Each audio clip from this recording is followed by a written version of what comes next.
No a teď se vrátím ještě do toho starého ateliéru, kde jsem tam navštívila poprvé ten kontakt s Jiřím Trnkou byl pro mě úplně takový silný, že to určilo celou mou cestu až teď do těchto mých let.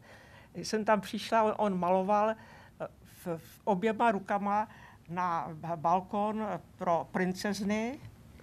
My first sight of Jiří Trnka made such a deep impression on me that it has influenced me all throughout my career until today. When I first saw him, he was painting with both his hands the balcony in a scene of Prince Bayaya. V jedné ruce měl štěteček s červenou barvou, v druhé zelenou a teď oběma úplně synchronně to maloval kytičku lísteček. He had in one hand the red paint and in the other hand a brush with a green paint, and he was painting a flower, the red flower and green leaves at the same time. Ale to nebyla jediná věc, která mě tak uchvátila, ale sám Jiří Trnka, to byla taková osobnost, že kdokoliv se s ním setkal, tak ho úplně mě okouzlil, tak já nevím, dospěl úplně ho uchvátil, bych řekla.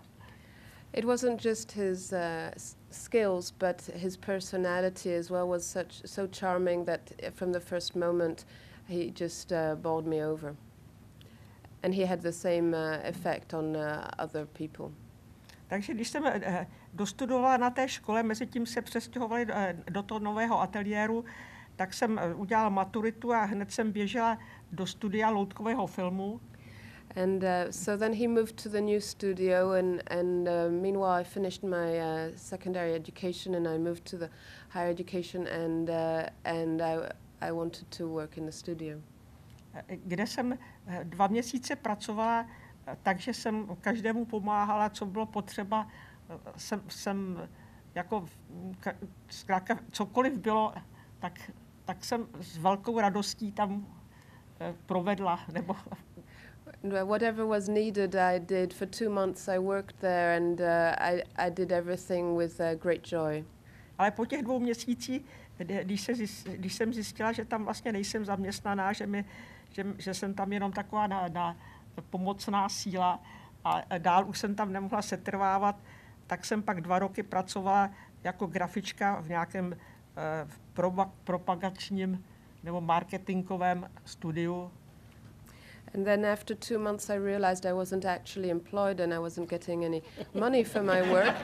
And so I couldn't really carry on that way, and I found a job as a graphic designer in a different marketing studio. A za 2 roky přišel malíř, který tam pracoval a jménem vlastně celého těch spolupracovníků mě přišel oznámit, ať tam přijdu na konkurs, kdy to už se začínal přípravy na Senoci svatojanské a poněvadž to bylo moc pracné, tak brali 3 nové animátory. And after 2 years of working at this different job, a painter from Jiří Trnka studio approached me, and in the name of the whole studio, he asked me to apply for a competition to be an assistant animator on Midsummer Night's Dream, which was so much work that they needed to hire more staff. No tak jsem se také toho zúčastnila a s takovým úsilím, že potom jsem asi 14 dní ležela doma, jestli snad s nějakou vyčerpáním, ale mělo to ten efekt, že jsem ty zkoušky vlastně vyhrála a byla jsem přijata. So I worked hard for the competition, and I worked so hard, in fact, that I did get the job, but afterwards I had to lie in bed for 2 weeks to convalesce. No tak já se omlouvám, že takové zdržení, ale opravdu to byl takový start do mého života a teď i v těchto letech si na to vzpomínám, že to byla taková nejlepší, co se mně mohlo stát, že jsem vlastně mohla s Jiřím Trnkou spolupracovat nebo u něj pracovat. I'm sorry it's such a lengthy introduction, but it was, when I look back on it after all these years, I think it was the best thing that could have happened to me at the time, that I could have collaborated with Jirí Trnka. And your original profession actually wasn't at all moving into animation. It was, I mean, I think you were looking at art, but it wasn't in an animation sense.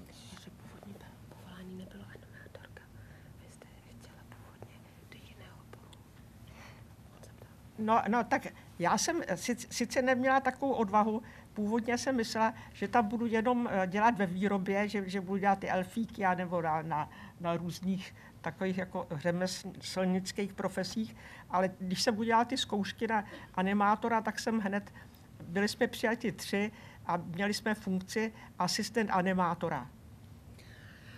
I wasn't courageous enough. I thought I would just be like a craftswoman in the background, making the little characters, making the fairies, making the elves. I didn't think I'd be an actual animator, but then when I did pass the exams and I was accepted, then I had the job as an assistant animator. Právě na tom filmu byli tři animátoři, které jste viděli tady tu jejich práci, která teda opravdu byla vynikající, ale takové ty podružnější k tomu záběry nebo ty doplňky těch elfíků a světlušek, tak bylo na těch mladých. So there were 3 main animators who worked on this film, and they created these wonderful puppets and the main characters that you saw. But all the little fairies and the other secondary personalities or the secondary scenes, that was the work of the assistants, and there were 3 assistants, of which I was one. A taky nám říkali děti. They called us children, the assistants. And I mean, you've talked about how when you first saw Trnka, he had a paintbrush in each hand, and that suggests that he was a very hands-on director. I mean, is that correct?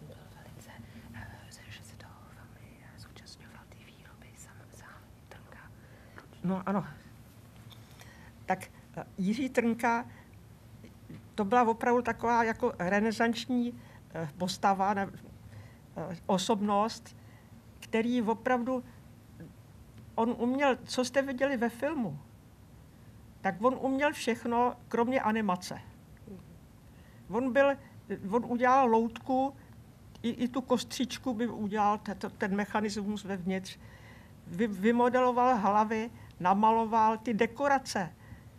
To maloval, když tam bylo něco, co se muselo dělat jako namalovat, tak vzal štětec a maloval obrovské třeba skleněné takový dekorace, na které maloval stromky a já nevím, oblaka. Všecko dělal jako úplně sám. He did everything. Byl schopen teda, ne? Že všecko uměl zkrátka. He was able to do everything himself. Everything you saw in the film, he could make with his own hands. He could make the set design. He'd paint trees on glass panels, and he could make the faces, the heads, and he could even make the mechanism inside the puppet. He could do everything except for the animation. One of the things, obviously, that's most striking about the film is that it's Shakespeare's Midsummer Night's Dream, but actually the decision was taken not to use Shakespeare's language in terms of the characters talking to each other.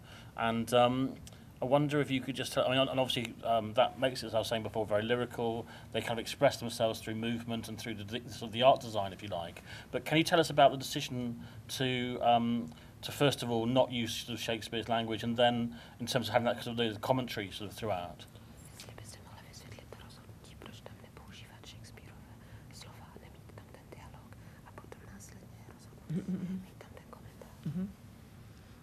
Teda pokud se pamatuje, tak ten film byl dokončený bez komentáře. Ale poněvadž v té době tam film, československý film měl, tam se museli schvalovat ty filmy. Takže byla taková schvalovací komise, která, když si to prohlédla, a ta nebyla jen nějaká, to nebyla nějaká úřednická, tam byly i dramaturgové a jako snad i ty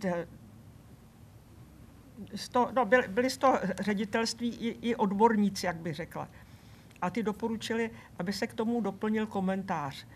Takže mistr Trnka vyzval jednoho herce, který byl, překládal také z angličtiny a byl to výborný herec a ten právě napsal, ten přeložil vlastně ze Shakespearea, asi trochu to nějak upravil nebo musel vybrat určitý části a sám to taky namluvil.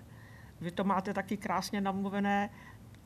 Trochu mi to překvapilo, že to mluví žena, poněvadž tam ten komentář jsem měla představu, jako že to něco jiného, že to mluví Shakespeare, no, a ne herečka nebo paní. Originally, Jiří Trnka had planned to have the film without any dialogue or commentary, and that's how it was presented at the time to a government-appointed committee. All films had to be approved by the approving committee, and the committee, when they saw this film, it was a committee made out of not only political appointees, but there were also some specialists in the area of film and some directors or other types of specialists, and as far as I can remember, they saw it without the commentary, and they recommended that the commentary should be added.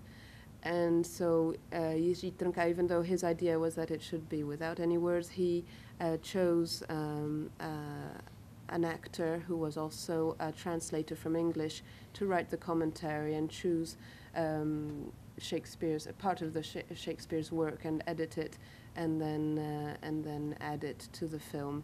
And I saw you have your own beautiful commentary. I was slightly surprised that it was spoken by a woman, because the way I imagined it was that this commentary would be Shakespeare himself speaking. So it was just a little bit surprising.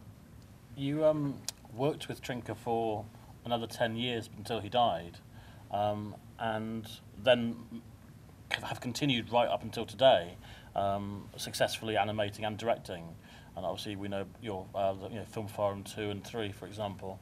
I wonder if you could just tell us about kind of his legacy on your work, in terms of whether you followed his kind of school of animation, his kind of his sort of legacy. Because I think as time has gone on, there have been certain films that you've kind of moved in a slightly different direction.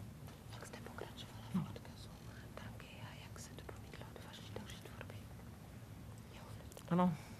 Tak já jsem po Snunoci svatojánské už jsem ovšem pracovala jako animátorka. Jsem ještě pracovala na filmu Kybernetická babička a to bylo asi v roce 62. Je to možná. A potom na filmu Archanděl Gabriel a paní Husa. After Midsummer Night's Dream, I worked on other films with Jiří Trnka. One was Cybernetic Grandmother, then that was probably in 1962. Then there was Lady Goose. Archanděl Gabriel a paní Husa. Yes, then there was Archangel Gabriel and then Lady Goose. Takže už jsem jako byla opravdu dobrá animátorka. No a ty další leta, poněvadž Jiří Trnka po jeho odchodu se tam samozřejmě dál pokračovalo. Poněvadž Jiří Trnka, ty animátoři, o kterých jsem mluvila, tak Jiří Trnka už je nechal dělat samostatné režie. A takže na mě to už všichni režírovali, ty animátoři, a já jediná jsem byla pořád jenom animátorka, tak nakonec mě nabídli taky natočit film. And after Jiří Trnka left us, the animators who were working in his studio became directors. And by then I was a rather good animator, but I was still just an animator. And so they were all directing, and I was the animator. And after a while, they offered that I could direct my own film by then. No tak ten námět jsem dostala od dramaturgie a dělali jsme to společně s dramaturgem který to vlastně napsal podle české pohádky o Maryšce a vlčím hrádku. I was given the subject. The subject was decided by the scriptwriters, and so it was a fairy tale based on a Czech folk tale called Maryša and the Wolf Castle.